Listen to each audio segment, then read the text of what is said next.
सभी पत्रकार बंधुओं को नमस्कार। जब पूरे देश में लोगों के मन में इस बात की आशंका उत्पन्न हो रही है, तमाम राजनीतिक दलों के नेताओं के और कार्यकर्ताओं के मन में ये बात लगातार मजबूत और दृढ़ हो रही है कि 2024 का चुनाव अंतिम चुनाव है और इसके बाद गलती से अगर मोदी जी की सरकार आ गई तो देश का संविधान बदल देंगे, चुनाव खत्म कर देंगे, आरक्षण खत्म कर देंगे, किसानों और युवाओं के अधिकार, महिलाओं के अधिकार को छीन लेंगे। इस बात की आशंका हर दिन मजबूत हो रही है, प्रबल हो रही है और इसके एक नहीं अनेक उदाहरण है क्यों यह धारणा मजबूत हो रही है लोगों के मन में।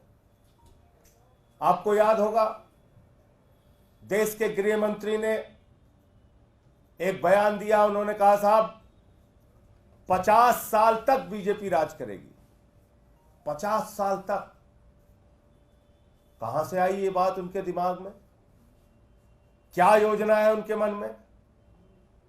चुनाव कौन जीतेगा कौन हारेगा ये तो जनता तय करती है। तो 50 साल तक बीजेपी राज करेगी, ये देश के गृह मंत्री अमित शाह जी बोलते हैं। दूसरी बात, इनके एक आरएसएस के बड़े प्रमुख नेता हैं मोहन वैद्य जी। 2017 का उनका बयान है, वो कहते हैं देश में आरक्षण खत्म होना चाहिए। 2015 में आरएसएस के प्रमुख, आप सब जानते हैं, देश के लोगों के लिए तो संविधान बाबा साहब डॉक्टर भीमराव अंबेडकर जी ने जो लिखा वो भारत का संविधान है, लेकिन भारतीय जनता पार्टी के लिए संविधान वो है जो आरएसएस के प्रमुख लिखते हैं। उनका देश के संविधान में आस्था नहीं है, क्योंकि देश के संविधान को तो बदलना चाहते हैं, तार तार करना चाहते हैं। वो किसके संविधान को मानते हैं? वो आरएसएस के प्रमुख मोहन भागवत के संविधान को मानते हैं। जो नागपुर का संविधान है वो भाजपाइयों पर लागू होता है, भारत का संविधान वो नहीं मानते। भारत के संविधान में उनकी आस्था नहीं है। और इसीलिए देखिए आप, प्रधानमंत्री ने कितने अहंकार में कहा, खुद बाबा साहब आ जाएं तो संविधान बदल नहीं सकते। ये किस बात का चैलेंज आप दे रहे हैं बाबा साहब को? बाबा साहब ने तो एक बच्चे को जन्म दिया है संविधान के रूप में, उसका कत्ल वो क्यों करेंगे? वो क्यों कोई बदलाव करेंगे? इसका मतलब बदलाव की मंशा आपके और आरएसएस के और संघ के मन में और नागपुर में बैठे हुए लोगों के मन में है। और इसीलिए देश का गृह मंत्री खुलेआम कह रहा है 50 साल तक देश पे राज करूंगा, क्योंकि जब चुनाव खत्म हो जाएगा, आरक्षण खत्म हो जाएगा, रसिया के पुतिन का राज हो जाएगा, किम जोंग का राज हो जाएगा, तो क्या जरूरत है चुनाव कराने की? तो मैं आपको बता रहा था कि मोहन भागवत ने 2015 में बिहार विधानसभा के चुनाव के पहले कहा कि देश के अंदर आरक्षण खत्म होना चाहिए, आरक्षण की समीक्षा होनी चाहिए। क्यों भाई? बाद में जब उन पे हमले होने लगे तो लीपापोती करने में लग गए। नहीं, हमारे कहने का ये मकसद तो नहीं था, वो मकसद तो नहीं था। तो इसलिए अब जो मैं बात आपको बताने जा रहा हूं, 2024 के पहले की योजना जो आपको बताने जा रहा हूं, वो प्रमाण सहित आपके सामने है। भारत के प्रधानमंत्री घूम घूम के 400 सीट मांग रहे हैं, उनके सांसद, उनके नेता घूम घूम के 400 सीट मांग रहे हैं।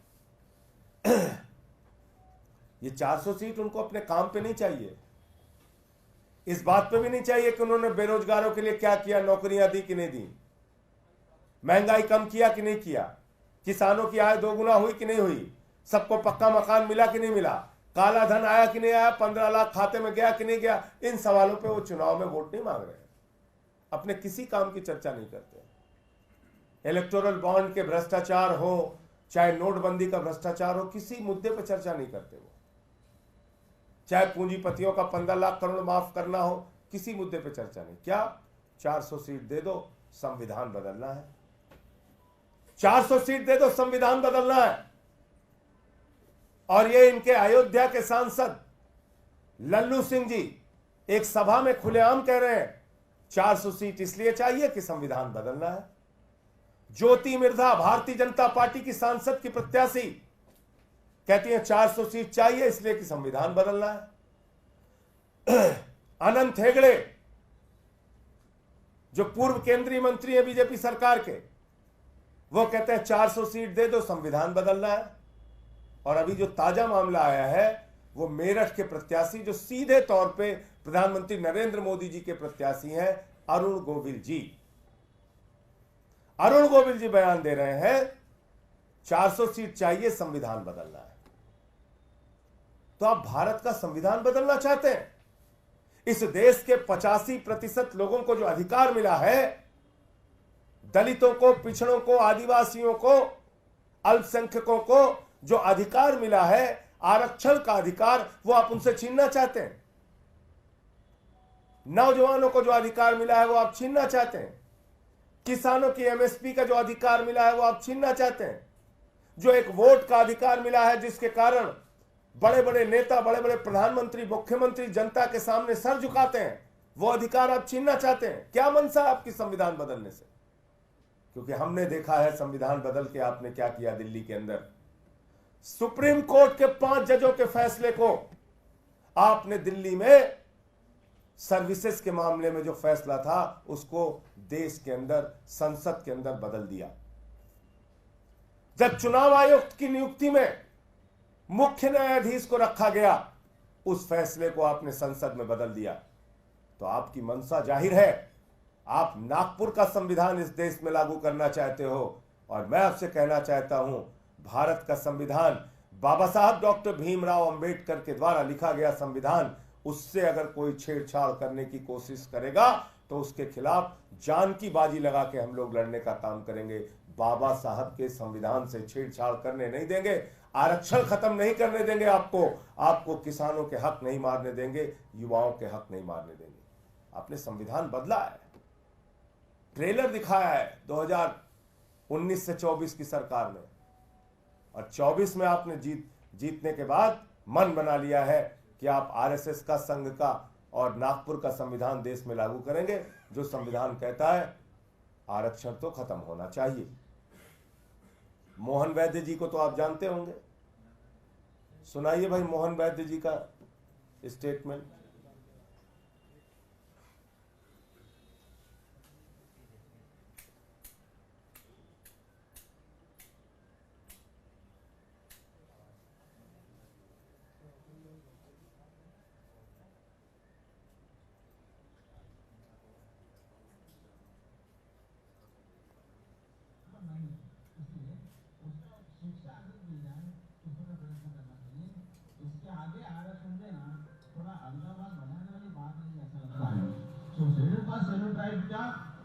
पिछड़ा रहने की पीछे शुरुआत एक वर्षों से या शिक्षा अधिक दी जाए, इस पर प्रयत्न करना चाहिए। इसके आगे आरक्षण देना थोड़ा अलगाववाद बढ़ाने वाली बात नहीं, ऐसा लगता है। बंद कर दीजिए। ये कह रहे हैं आरक्षण देना अलगाववाद बढ़ाने की प्रक्रिया है। ये मोहन वैद्य का बयान है, आरएसएस के बड़े महत्वपूर्ण बड़े नेता हैं मोहन वैद्य जी, उनका बयान है कि आरक्षण देना अलगाववाद को बढ़ाने की प्रक्रिया है। हमको तो बाबा साहब ने, डॉक्टर लोहिया ने, जेपी ने, इस देश के निर्माताओं ने सिखाया कि आरक्षण देना विशेष अवसर का सिद्धांत है। समाज के शोषित और वंचित लोगों को आगे बढ़ाने का अधिकार है, समाज के शोषित और वंचित लोगों को आगे बढ़ाने का प्रयास है। और आप कह रहे हैं आरक्षण देना अलगाववाद की प्रक्रिया को बढ़ाने का प्रयास है। यह है आरएसएस और बीजेपी की मानसिकता। 2024 के बाद देश का आरक्षण खत्म होगा, यह इस बात का प्रमाण है। यह 2017 का बयान है। 2015 का दिखाइए उनका, संघ प्रमुख का। ने का फैसला किया था, लेकिन अंतिम वक्त पर यह फैसला बदला और बांकी बिहारी के दर्शन किए। रुख अगली खबर। संघ प्रमुख मोहन भागवत ने आज आरक्षण नीति पर सवाल उठाते हुए इसकी समीक्षा की जरूरत बता दी। संघ के मुखपत्र ये 2015 का इनका बयान है। अब मैं आपको 50 साल राज वाला अमित शाह का बयान दिखाता हूं। रुक करेंगे अगली खबर का। बीजेपी अध्यक्ष अमित शाह ने 2019 से पहले बड़ा बयान दिया है। उन्होंने कहा है कि अगले 50 साल तक बीजेपी राज करेगी। बंद कर दीजिए पंचायत। अब आपको 4 बयान मैं दिखाता हूं जो इस बार 24 के चुनाव में जो लोग लड़ रहे हैं वो क्या बोल रहे हैं। देखिए इनकी मंशा कैसे आरक्षण खत्म करने की और संविधान खत्म करने की कोशिश कर रहे हैं। संविधान जब हमारा देश का बना था उसमें धीरे धीरे परिस्थितियों के अनुसार, काल के अनुसार चेंजेस हुए हैं धीरे धीरे, है ना। तो वो चेंज करना जो है वो प्रगति की निशानी होती है, उसमें कोई खराब बात नहीं होती। बंद कीजिए। आगे दिखाइए। ज्योति मिर्धा। लल्लू सिंह का दिखाइए। लल्लू सिंह का बयान। ये अनंत हेगड़े का बयान है। ಈ ಬಾರಿ 400ಕ್ಕೂ ಹೆಚ್ಚು ಸೀಟನ್ನು ಗೆಲ್ಲಬೇಕು ಅಂತ ಹೊರಟೆ. ಯಾಕೆ 400 ಯಾಕೆ? ये कन्नड़ भाषा में बोल रहे हैं लेकिन लिखा हुआ है। क्या इनकी मंशा बता। मेजॉरिटी राज्यसभೆಯಲ್ಲಿ ನಮಗೆ 2/3 मेजॉरिटी ಅಲ್ಪ ಬಹುಮತ ಇದೆ. ರಾಜ್ಯ ಸರ್ಕಾರಗಳಲ್ಲಿ ನಮಗೆ ಬೇಕಾಗಿರತಕ್ಕಂತ ಬಹುಮತ ಇಲ್ಲ. ಸಂವಿಧಾನವನ್ನ ತಿದ್ದುಪಡಿ ಮಾಡಬೇಕಾದ್ರೆ ಏನು ಮೂಲಭೂತವಾಗಿ ಸಂವಿಧಾನವನ್ನು ಸಂಪೂರ್ಣವಾಗಿ ತಿರುಚಿತ್ತು ಕಾಂಗ್ರೆಸ್ನವರು. ಅದರಲ್ಲಿ ಬ್ಯಾಡದೇ ಇರೋದನ್ನೆಲ್ಲ ತುರುಕಿದ್ರು. ವಿಶೇಷವಾಗಿ ಇಡೀ ಹಿಂದೂ ಸಮಾಜವನ್ನ ದಮನಿಸುವಂತಹ ರೀತಿಯಲ್ಲಿ ಕಾನೂನನ್ನು ತಂದಿಟ್ಟಿದ್ರು. बंद कर दिया। और लल्लू सिंह का दिखाइए। ये किनारे वाला है। इसके लिए कई कई नियम बदलने होंगे, संविधान में संशोधन करना होगा और बहुत सारे काम करने। सरकार को 272 पे भी बन जाती है, लेकिन 272 की सरकार संविधान में संशोधन नहीं कर सकती। उसके लिए 2/3 बहुमत से अधिक सीट या तो बस एक बयान ज्योति मिर्धा का भी होगा। हाँ। देश के हित में कई कठोर निर्णय लेने पड़ते हैं, उनके लिए हमें संवैधानिक बदलाव करने पड़ते हैं। अगर संविधान के अंदर हमें कोई बदलाव करना होता है तो आप में से कई लोग जानते हैं कि उसके लिए दोनों जो हमारे सदन है, लोकसभा और राज्यसभा, दोनों की उसके अंदर होना चाहिए। लोकसभा में आज भारतीय जनता पार्टी और एनडीए का प्रचंड बहुमत है, कोई कमी नहीं। तो ये इस बार के चुनाव में जो प्रत्याशी लड़ रहे हैं वो खुलेआम कह रहे हैं भाई हमको 2/3 मेजॉरिटी दे दो, हमें संविधान बदलना है। और मैं इस देश के लोगों से कहना चाहता हूं, दलितों, पिछड़ों, आदिवासियों, अल्पसंख्यकों से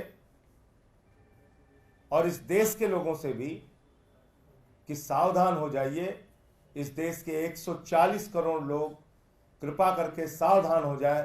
अगर ये चुनाव की ताकत आपसे छीन लेंगे, 50 साल राज करने की इनकी मंशा है, आरक्षण खत्म करेंगे, चुनाव खत्म करेंगे, तो फिर याद रखिएगा कि देश के अंदर फिर कोई भी आपकी समस्याओं के लिए आपके पास नहीं आएगा। कोई भी आपके सामने सर झुका के वोट मांगने नहीं आएगा। किसी से आप अपने अधिकार न मनवा सकते हैं, न उसके सामने आवाज उठा सकते हैं। उसका ट्रेलर 2019 से 24 में शुरू कर दिया। जैसा मैंने आपको बताया, दिल्ली सरकार को सुप्रीम कोर्ट के 5 जजों के द्वारा दिए गए अधिकार छीन लिए गए। सुप्रीम कोर्ट के द्वारा चुनाव आयुक्त की नियुक्ति में मुख्य न्यायाधीश को रखने के मामले को संसद के अंदर बदलाव कर दिया गया। और अगली तैयारी इनकी है 50 साल राज करने की मंशा को लेके। जो नागपुर का संविधान है, जो भागवत का संविधान है, जो मोहन वैद्य का संविधान है, जो कहता है आरक्षण खत्म करना चाहिए, वो संविधान इस देश के अंदर ये अपना संविधान लागू करेंगे, बाबा साहब का संविधान खत्म करेंगे। मुझे इतनी बात कहनी थी। आपको कोई प्रश्न हो तो आप पूछ सकते हैं। संजय जी, आप खुद सांसद हैं, आप लोग संविधान पे काम करते हैं, नए कानून बनाते हैं। इस देश में भारतीय जनता पार्टी से पहले कितनी बार संविधान में संशोधन हुआ है, नए संविधान बने हैं, और इस देश की प्रस्तावना में तक को भी चेंज किया गया, क्या वो संविधान बदलना नहीं था? संशोधन और पूरी तरीके से बदलना, आपने अनंत हेगड़े को सुना ना, लल्लू सिंह को सुना, ये संविधान को बदलने की प्रक्रिया शुरू कर चुके हैं। मैं तो कह रहा हूं आपसे, आप बताइए, चुनाव आयुक्त की नियुक्ति में देश के मुख्य न्यायाधीश को आपने संसद के अंदर कानून लाके हटा दिया। इससे बड़ी बात कोई हो सकती है क्या? इससे बड़ा अपमान हमारे देश के मुख्य न्यायाधीश का कोई हो सकता है क्या? आपको देश के मुख्य न्यायाधीश पे भरोसा नहीं है? हमसे रोज पूछते हो कोर्ट पे भरोसा है कि नहीं है, नहीं है कि है।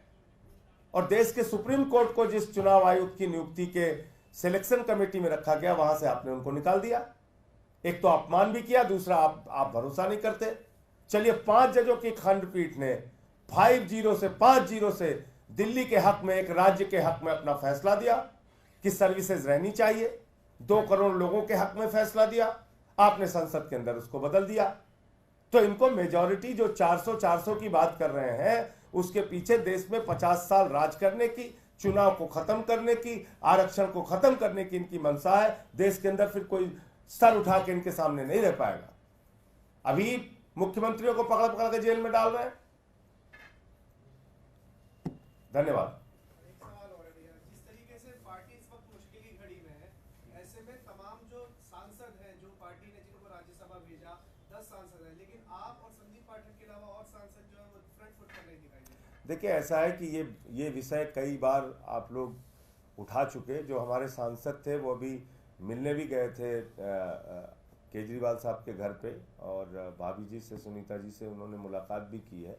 तो अपने अपने तरीके से सब काम कर रहे हैं। उसमें अलग अलग तरह का खबर खोजना या उसको अलग एंगल से कोई देखना, उसकी आवश्यकता नहीं है।